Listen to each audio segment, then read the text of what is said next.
بسم اللہ الرحمن الرحیم۔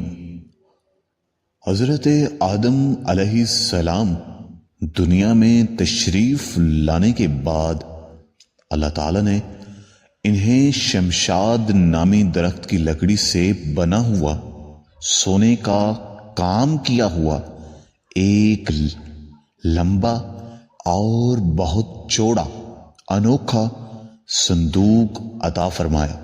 یہ صندوق حضرت یعقوب علیہ السلام تک منتقل ہوا اور پھر حضرت موسیٰ علیہ السلام تک جا پہنچا۔ اس صندوق کو تابوت سکینہ کہا جاتا ہے۔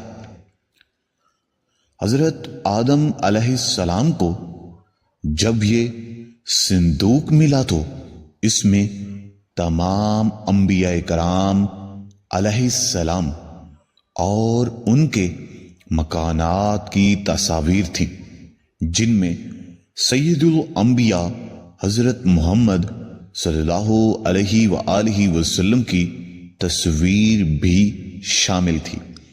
یہ تصویر قدرتی تھی اور انسان کی بنائی ہوئی نہ تھی۔ حضرت موسیٰ علیہ السلام نے اس صندوق کو اپنے خاص سامان رکھنے کے لیے استعمال کیا۔ اس میں مراد شریعت کی سختیوں کے ٹکڑے، حضرت موسیٰ علیہ السلام کا لباس، حضرت ہارون علیہ السلام کا امامہ، ان کی لاٹھی، حضرت سلیمان علیہ السلام کی انگوٹھی اور بنی اسرائیل پر نازل ہونے والا من و سلوہ بھی موجود تھا۔ یہ صندوق بنی اسرائیل کے تابوت سکینہ تھا، جو کہ نصرت خداوندی کا نہایت مقدس اور بہترین ذریعہ تھا۔ جب بنی اسرائیل پر مصیبت آتی یا کوئی مشکل پیش آتی تو وہ اس صندوق کو سامنے رکھ کر دعا کرتے تھے اور اس کی برکت سے مشکل حل ہو جاتی تھی۔ جب قوم بنی اسرائیل میں گناہ اور فساد بڑھا تو اللہ تعالیٰ کا غضب ان پر نازل ہوا اور ایک قوم عمالقہ کو ان پر مسلط کر دیا گیا۔ عمالقہ بنی اسرائیل کے شہروں پر قبضہ کر لیا اور ان کی بستیوں میں تباہی مچا دی۔ اس کے بعد اللہ تبارک و تعالیٰ کی رہنمائی سے حضرت طالوت علیہ السلام کو بنی اسرائیل کا بادشاہ بنایا گیا، جن کی طاقت اور علم سب سے زیادہ تھے، لیکن وہ غریب اور مفلس چرواہے تھے۔ بنی اسرائیل نے اعتراض کیا کہ طالوت کا تعلق شاہی خاندان سے نہیں ہے اور وہ بادشاہ بننے کے لائق نہیں ہے۔ حضرت شمیل نے کہا، اللہ کے حکم سے یہ فیصلہ کیا گیا ہے۔ کچھ وقت بعد فرشتوں نے تابوت کو طالوت کے سامنے لا کر رکھ دیا۔ اس کے بعد بنی اسرائیل نے حضرت طالوت کی بادشاہت کو تسلیم کر لیا۔ حضرت طالوت نے بنی اسرائیل کو جالوت کے خلاف جہاد کے لیے تیار کیا۔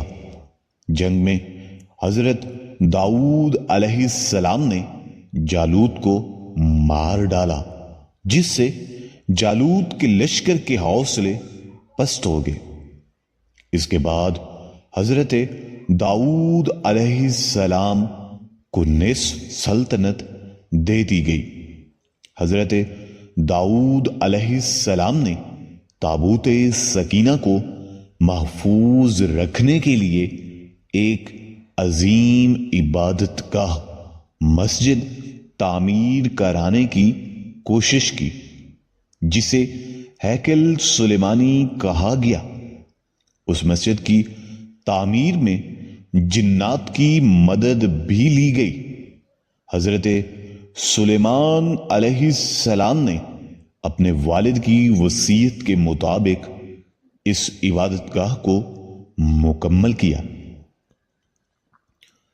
یہی ہیکل سلیمانی وہ مقام ہے جہاں سے رسول اللہ صلی اللہ علیہ وآلہ وسلم کو معراج کی رات آسمانوں کی طرف لے جایا گیا۔ 598 قبل از مسیح میں بخت نصر نام کے بادشاہ نے بنی اسرائیل پر حملہ کیا اور ہیکل سمیت دیگر عمارتوں کو تباہ و برباد کر دیا، جس کے بعد تابوت سکینہ غائب ہو گیا۔ اس تابوت کے بارے میں مختلف آراء ہیں، مگر اس کا کوئی حتمی سراغ نہیں مل سکا۔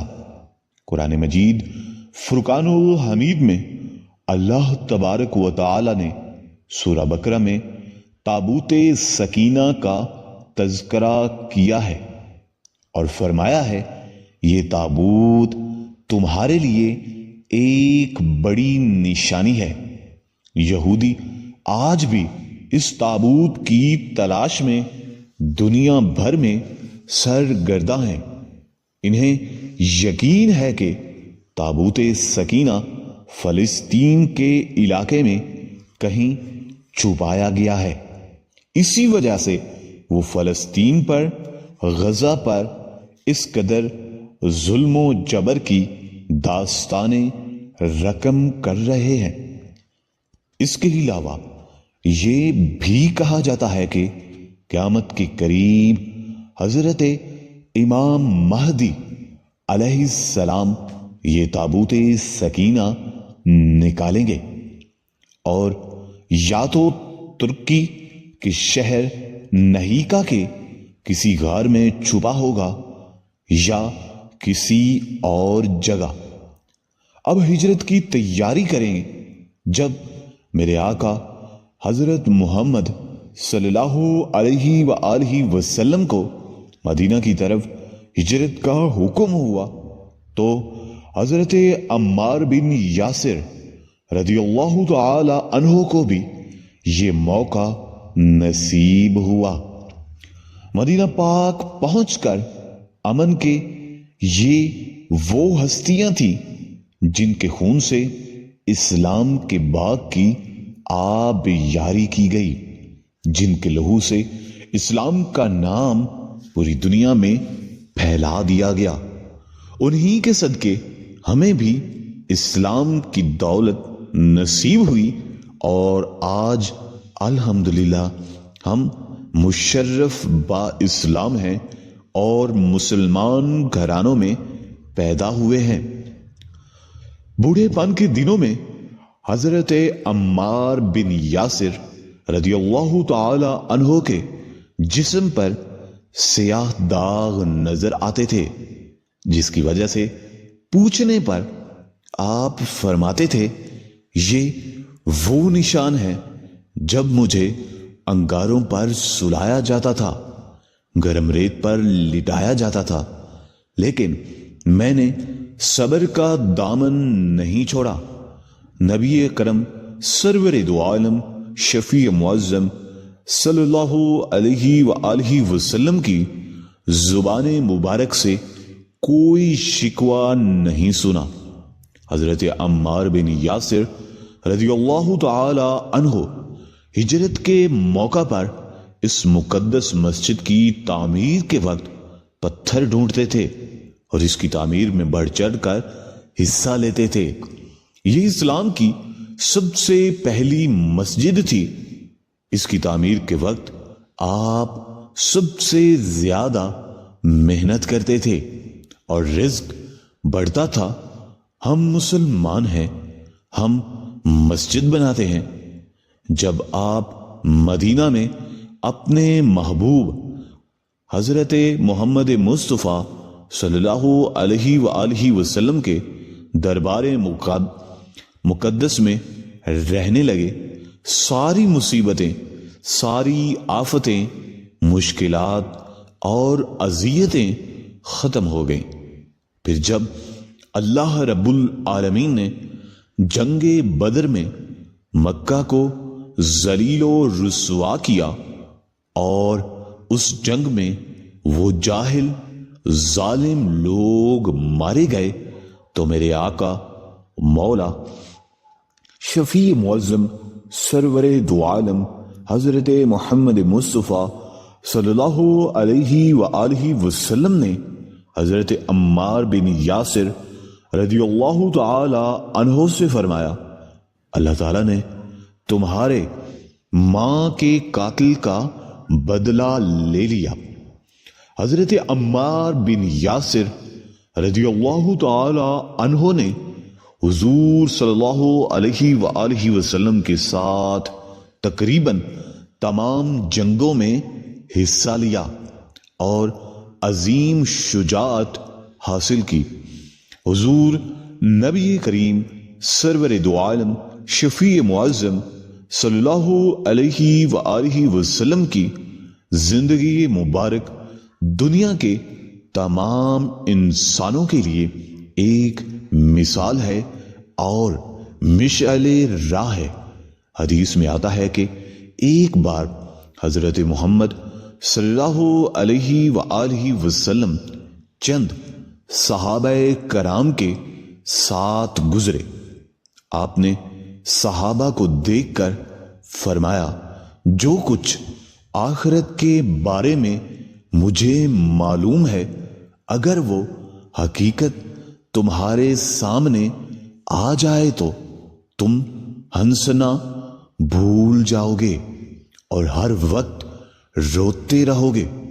حضرت محمد مصطفیٰ آقا دو عالم سرور دو عالم شفیع معظم صلی اللہ علیہ وآلہ وسلم نے ایک اور جگہ یہ ارشاد فرمایا، ایک دن میں نے سوچا کہ کیوں نہ اللہ سے یہ دعا کروں کہ تمہیں عذاب قبر کی ایک جھلک دکھا دے، لیکن میں نے یہ ارادہ ترک کر دیا کہ تم لوگ اس خوف سے مردوں کو دفنانا چھوڑنا دو، یعنی قبر اور آخرت کا معاملہ اتنا سخت ہے اور اتنا دردناک اور ہیبت ناک ہے، لیکن دوسری طرف ایسا بھی نہیں ہے کہ حضرت محمد صلی اللہ علیہ وآلہ وسلم کبھی مسکراتے نہیں تھے، بلکہ آپ صلی اللہ علیہ وآلہ وسلم بھی انسان تھے۔ فطری لحاظ سے آپ بھی صحابہ کرام اجمعین کے ساتھ مزاح کرتے تھے اور خوبصورت انداز میں مسکراتے بھی تھے۔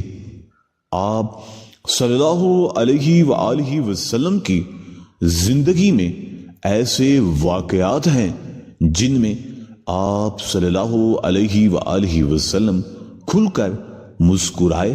ایک موقع پر مسجد میں کھجوریں کھائی جا رہی تھیں۔ حضرت محمد صلی اللہ علیہ وآلہ وسلم نے وضاحت کے طور پر کھجوروں کی گٹھلیاں حضرت علی رضی اللہ تعالی عنہ کے سامنے رکھ کر فرمایا، علی، تم نے بہت سی کھجوریں کھائی ہیں۔ حضرت علی رضی اللہ تعالی عنہ مسکراتے ہوئے فرمایا، میں نے تو گٹھلیاں سمیت جوڑے نہیں کھائیں۔ ایک صحابی تھے جن کا نام عبداللہ تھا۔ یہ بہت ہی مزاحیہ طبیعت کے مالک تھے اور رسول مقبول آقائے دو عالم شفیع معظم رسول اللہ صلی اللہ علیہ وآلہ وسلم کو ہنسانے کی کوشش کرتے تھے۔ ان کا لقب عربی زبان میں حماد یعنی گدھا تھا۔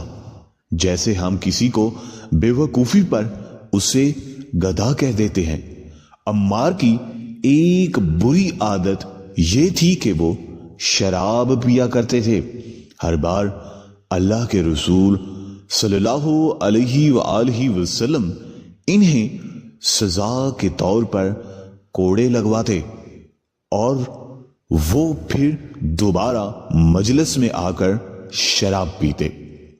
ایک بار ایک صحابی کھڑے ہو کر کہنے لگے، اللہ کی لعنت ہو اس شخص پر جو اللہ کے رسول صلی اللہ علیہ وآلہ وسلم کی مبارک ترین صحبت میں رہ کر بھی گناہ سے باز نہیں آتا۔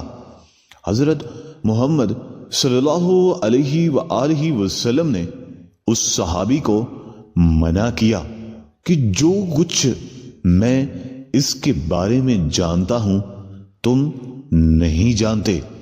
وہ اللہ اور اس کے رسول مقبول سرور دو عالم شفیع معظم صلی اللہ علیہ وآلہ وسلم سے محبت کرتا ہے۔ یہ حدیث ہمارے نبی صلی اللہ علیہ وآلہ وسلم کی تعلیم کو ثابت کرتی ہے کہ اگر کسی شخص کے اندر کہیں ایک جگہ پر بھی کردار کی کمزوری ہو تو اس کی نیکیوں اور اچھائیوں کو زیرو سے ضرب نہیں دینی چاہیے۔ انسان کی اصلاح ہمارا فرض بنتا ہے اور یہی ہماری تعلیم ہے۔ اور ایک اور روایت میں ہے کہ ایک بار ایک بڑھیا خدمت اقدس میں حاضر ہوئی اور درخواست کی، اے اللہ کے رسول شفیع معظم سرور دو عالم یا رسول اللہ صلی اللہ علیہ وآلہ وسلم، میرے لیے دعا فرما دیں کہ مجھے جنت میں اللہ جگہ نصیب کر دے۔ حضرت محمد صلی اللہ علیہ وآلہ وسلم نے فرمایا، بوڑھی عورتیں جنت میں نہیں جائیں گی۔ یہ فرما کر آپ صلی اللہ علیہ وآلہ وسلم نماز کے لیے تشریف لے گئے۔ بڑھیا نے آقائے دو عالم شفیع معظم سرور دو عالم حضور صلی اللہ علیہ وآلہ وسلم کے الفاظ سنتے ہی زارو قطار رونا شروع کر دیا۔ آپ صلی اللہ علیہ وآلہ وسلم نماز سے فارغ ہو کر تشریف لائے تو ام المومنین حضرت عائشہ صدیقہ رضی اللہ تعالی عنہا نے عرض کیا، یا رسول اللہ صلی اللہ علیہ وآلہ وسلم، جب سے آپ نے فرمایا کہ بوڑھی عورتیں جنت میں نہیں جائیں گی، یہ بڑھیا یا اماں جی روتی ہی جا رہی ہیں۔ تو آقائے دو عالم سرور دو عالم شفیع معظم رسول مقبول صلی اللہ علیہ وآلہ وسلم مسکرائے اور فرمایا، اسے کہہ دو کہ بوڑھی عورت جنت میں جائے گی مگر جوان ہو کر، یعنی جنت میں کوئی بھی بوڑھا نہیں ہوگا۔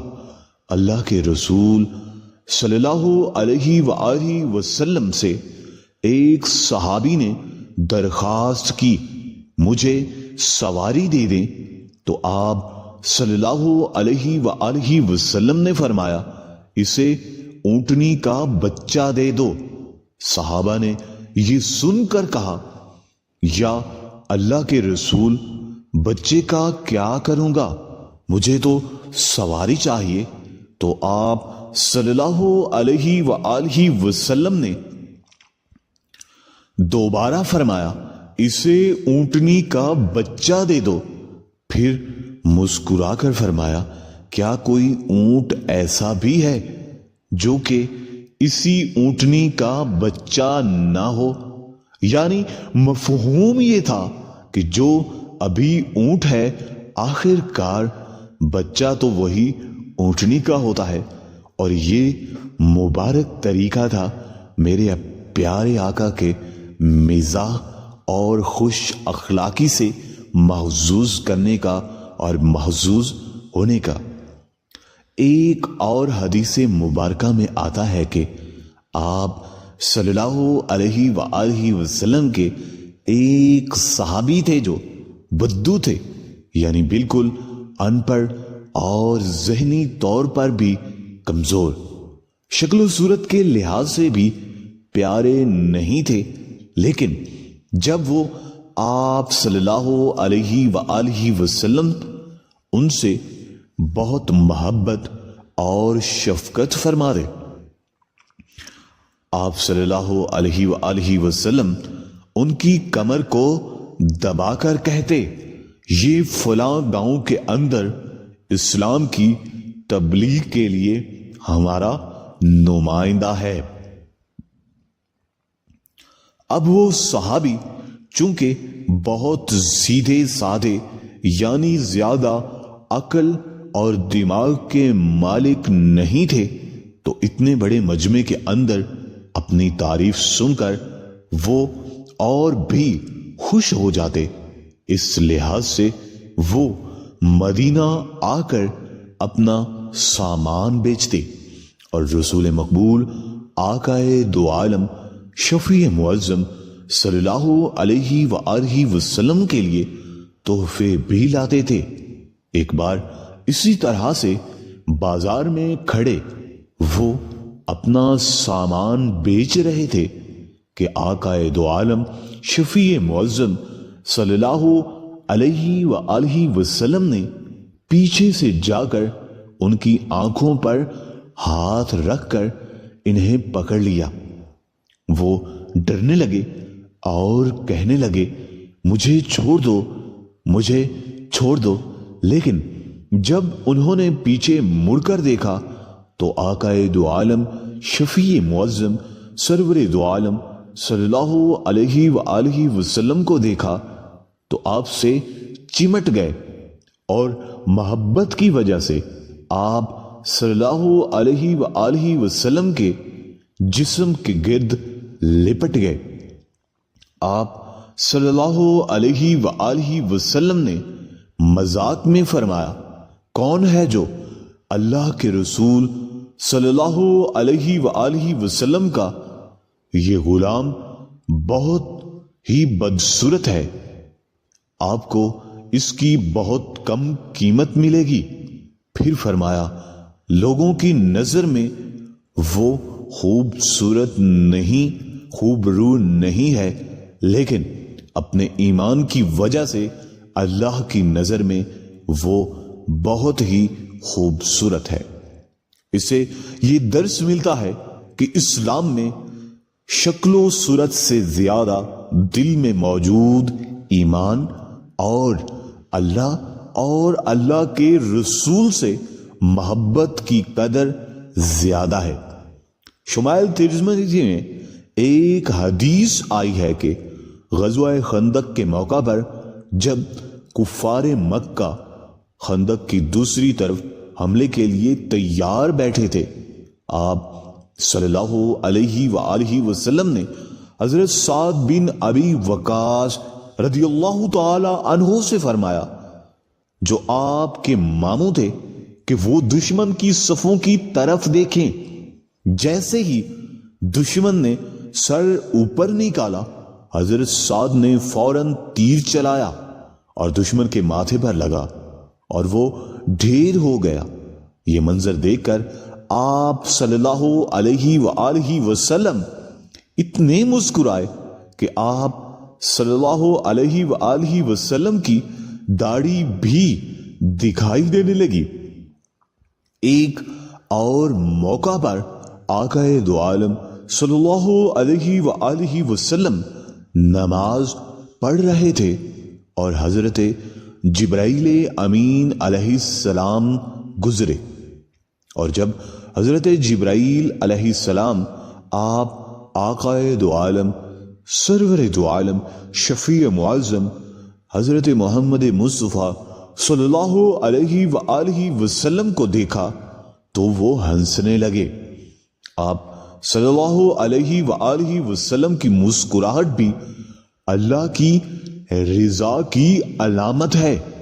اللہ تعالی ہمیں نیک، صالح اور ایماندار بنائے اور ہمارے خاتمے کو ایمان پر فرمائے، آمین ثم آمین۔ دوستو، اگر آپ کو ہماری ویڈیو پسند آ گئی ہو تو کمنٹ میں اپنی رائے کا اظہار ضرور کیجیے گا۔ ویڈیو کو مکمل دیکھا ہے تو اینڈ میں سبحان اللہ کمنٹ سیکشن میں ضرور تحریر کیجیے گا۔ اللہ نگہبان۔